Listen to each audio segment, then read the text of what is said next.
last hour, I played a little bit of JD Vance's speech at the German or Munich Security Conference, and he talked about how free speech is under attack in Europe. And he didn't just point out that it was Europe that was having this problem, but he said it had to end. But let's not stand here and point the finger at you. Let's point it to ourselves as well. Cut 7.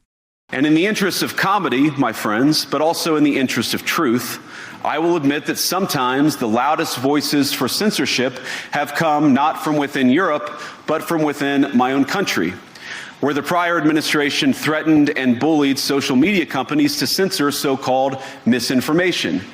Misinformation like, for example, the idea that coronavirus had likely leaked from a laboratory in China. Our own government encouraged private companies to silence people who dared to utter what turned out to be an obvious truth. So I come here today not just with an observation, but with an offer.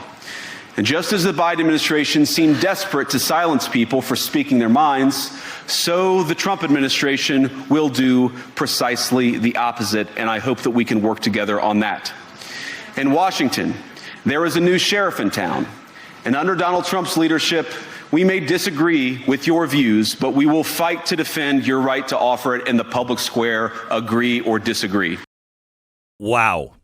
Didn't go over well. In fact, here's the Munich Security Conference chairperson closing out the convention. Listen to this. This conference started as a transatlantic conference. After the speech of Vice President Vance on Friday, we have to fear that our common value base is not that common anymore.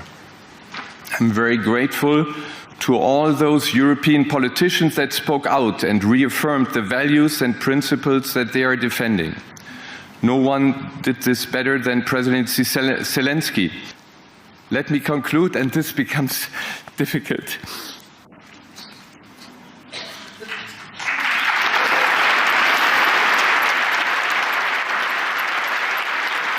He was applauded for crying that we don't have the same values in common anymore. If this is the way Germany and the rest of Europe feels about free speech, then yes, we don't have the same values. And I don't care if we stand completely alone. We've done it before. And when it comes to freedom of the individual, if that's what it takes, that's who we must become. We have to square our shoulders and remember our principles. Yes, if you want to shut down free expression and free speech, which means you have to let the worst be said so you can actually have dialogue, learn from one another, learn from the past, and not just become a zombie robot with an out-of-control government that you can never speak against. Well, that's who we are. That's what we stand against. I will tell you that their own people, I can guarantee you, are not for it. How do I know? Well, let me show you what happened on 60 Minutes. Here's 60 Minutes joining a German police censorship raid. It's 6:01 on a Tuesday morning, and we were with state police as they raided this apartment in northwest Germany. Hier ist die Polizei, wir müssen bitte mal mit Ihnen reden. Inside, 6 armed officers searched a suspect's home, then seized his laptop and cell phone. Prosecutors say those electronics may have been used to commit a crime.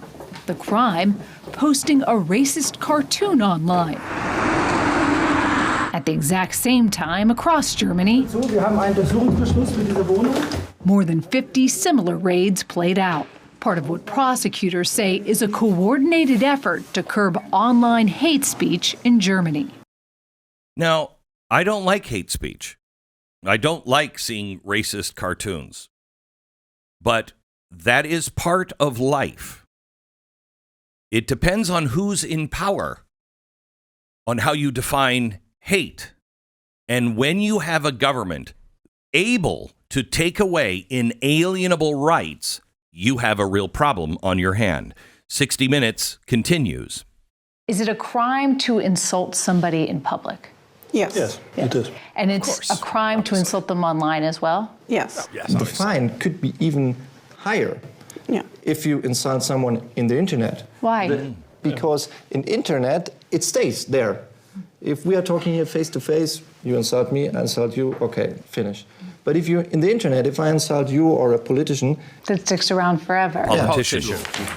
The prosecutors explain German law also prohibits the spread of malicious gossip, violent threats, and fake quotes. If somebody posts something that's not true, and then somebody else reposts it or likes it, are they committing a crime? Yeah, in the case of reposting, it is a crime as well, because the reader can't distinguish whether you just invented this or just reposted it. That's the same for us. Can't be trusted to do that themselves. Punishment for breaking hate speech laws can include jail time for repeat offenders. Jail time. Jail time. If you say something offensive about a politician, did anybody catch that? If you say something offensive about a politician, you can be charged with a hate crime. You do it several times and you'll go to prison. Jawohl, mein Führer. That's a question of how much did we have in common before JD Vance's speech. Apparently not that much. Apparently not. Clearly not. If those are your laws, it's a crime. You can't trust people to be able to decipher whether a quote is fake or not. It's not their responsibility to look it up themselves. Listen to Cut 3, CBS not pushing back. To build their cases, investigators scour social media and use public and government data. Lau says sometimes social media companies will provide information to prosecutors, but not always. So the task force employs special software investigators to help unmask anonymous users. So this is suggesting you kill people seeking asylum here. Lau says his unit has successfully prosecuted about 750 hate speech cases over the last 4 years. But it was a 2021 case involving a local politician named Andy Grote that captured the country's attention. Grote complained about a tweet that called him a pimmel, a German word for the male anatomy. That triggered a police raid and accusations of excessive censorship by the government. As prosecutors explained to us, in Germany, it's okay to debate politics online, but it can be a crime to call anyone a pimmel, even a politician. So it sounds like you're saying it's okay to criticize a politician's policy, but not to say, I think you're a jerk and an idiot. Exactly. Yeah. Comments like, you're a son of a bitch, excuse me for using these words, have nothing to do with a political discussion or a contribution to a discussion. And it's up to him to decipher whether it contributes or not. Yes, yes. Boy, you better be careful if you're going over to Germany anytime soon. 60 Minutes finally asks about some free speech issues. Listen to this. The criticism that, this feels like the surveillance that Germany conducted 80 years ago. How do you respond to that? There is no surveillance. Josephine Ballon is a CEO of Hate Aid, a Berlin-based human rights organization that supports victims of online violence. In the United States, a lot of people look at this and say, this is restricting free speech. It's a threat to democracy. Free speech needs boundaries. And in the case of Germany, these boundaries are part of our constitution. Without boundaries, a very small group of people can rely on endless freedom to say anything that they want, while everyone else is scared and intimidated. And your fear is that if people are freely attacked online, that they'll withdraw from the discussion. This is not only a fear, it's already taking place. Already half of the internet users in Germany are afraid to express their political opinion. I bet. And they rarely participate in public debates online anymore. Half of the internet users. Yeah, of course. You're putting them in prison when they get when they say the wrong thing. I mean, it is Gestapo with today's technology. I've warned you. With today's technology and what is right around the corner, you put a Hitler in charge of it, and there's not a Jew left in the world. There's no place to hide in the entire world. This is extraordinarily dangerous. Now, That was the extent of the CBS pushback on the Germans. That was a lot, though. Then you get Marco Rubio. And they go to Marco Rubio to ask him about this. Listen. Well, he was standing in a country where free speech was weaponized to conduct a genocide. And he met with the head of a political party that has far-right views and some historic ties to extreme groups. The context of that was changing the tone of it. And you know that the censorship was specifically about the right. No, I have to disagree with you.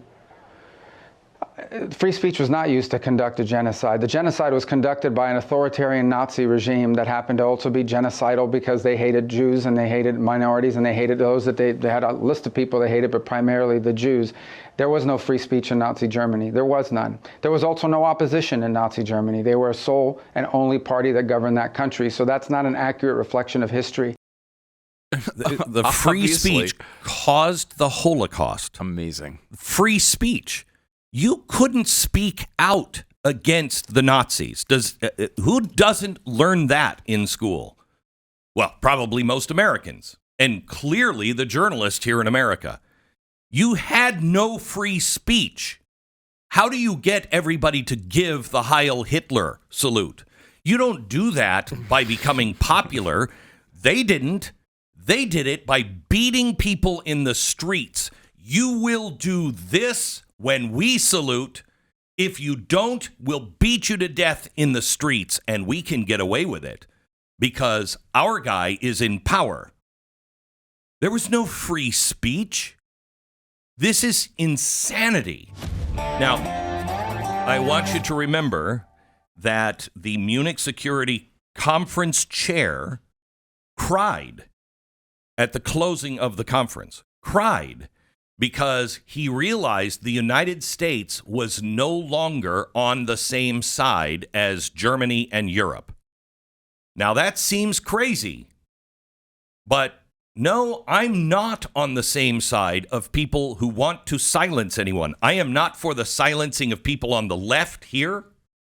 I am not for silencing the people in the middle or the right, even to the extreme. Free speech is an absolute unless you're calling for violence and it actually turns into violence. No. But you can say whatever it is you want.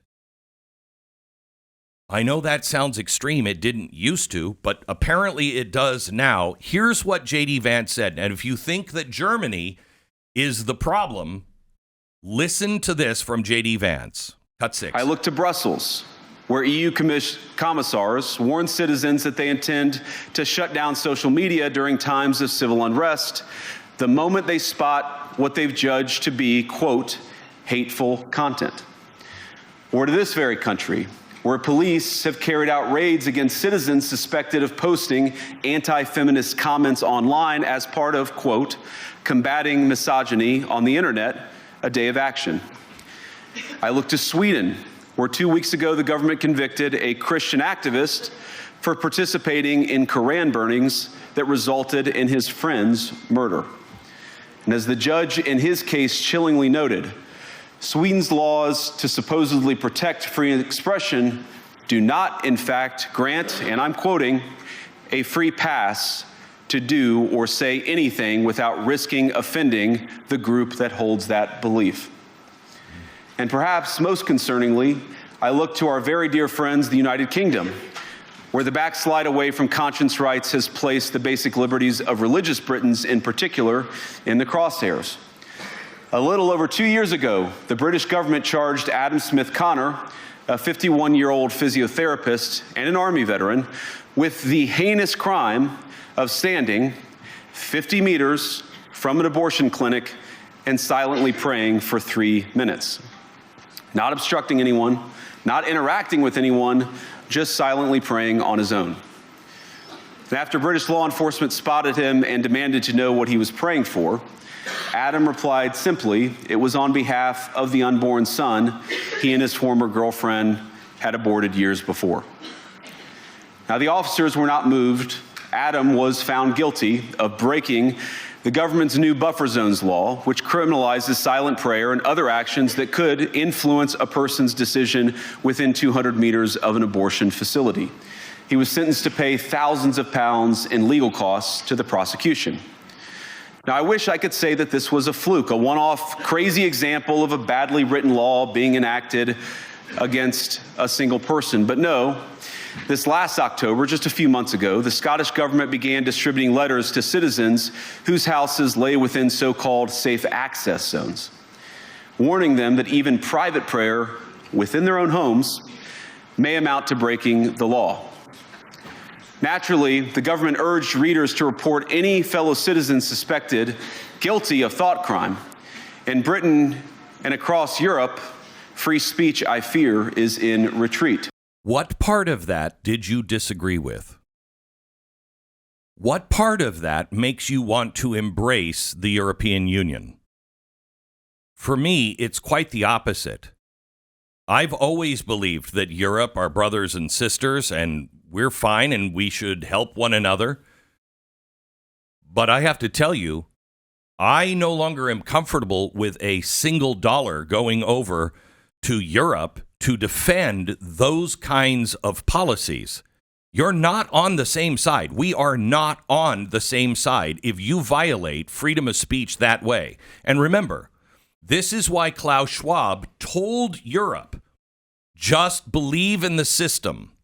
Well, what is the system? We found out. The system is if the people vote for a candidate that is not going to play ball, if they are at all in line with freedom of speech, they're a radical, need to be shut down, and we cancel that election until the people get it right. That's a dictatorship. We are seeing the hatred of the old Germany and Europe start to grow again, and Europe could become a very large foe of freedom.